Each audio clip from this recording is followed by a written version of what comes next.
Je m'appelle Jean-Charles Delafaille, j'ai travaillé d'abord dans la publicité pendant 20 ans et puis j'en ai eu vraiment marre parce qu'en fait je me rendais compte que je n'étais plus aligné à mes valeurs. Il y a une quinzaine d'années, j'ai fait un burn-out. C'était une des raisons du burn-out, c'était que je n'étais plus aligné à mes valeurs. Donc aujourd'hui, qu'est-ce que je fais? Je fais deux activités essentiellement. J'aide les entreprises à s'aligner à leurs vraies valeurs, donc pas le bullshit corporate qu'on dit d'habitude. Et s'aligner à ces valeurs, c'est concrètement implémenter ces valeurs de manière concrète dans l'entreprise à tous les niveaux, aussi bien au niveau du recrutement que de la communication, que du site internet, que de la manière dont gérer les clients, etc. etc. Ça, c'est la première chose. Et à force de travailler pour des gens, des entrepreneurs, des patrons de PME, en fait, ce qui m'intéresse, c'est les gens, c'est l'humain.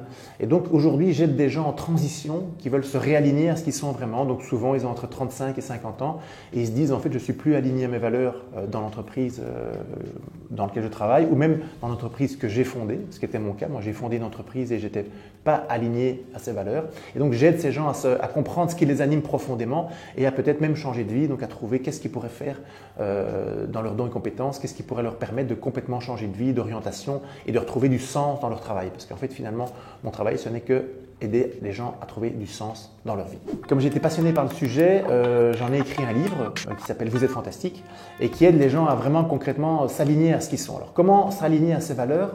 En fait, c'est simple et compliqué à la fois. En fait, on a tous des valeurs naturellement en nous, des grandes motivations universelles, donc le dépassement de soi, l'éthique, la transmission, la liberté, etc., etc. Et en fait, ces motivations, elles apparaissent vraiment à l'adolescence. Alors l'adolescence, c'est entre 11-12 ans et apparemment aujourd'hui 25 ans, quand le cerveau est totalement terminé.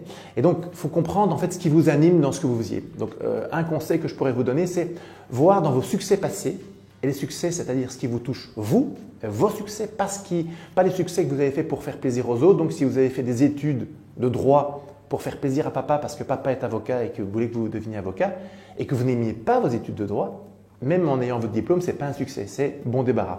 Donc, c'est quoi vos succès concrets?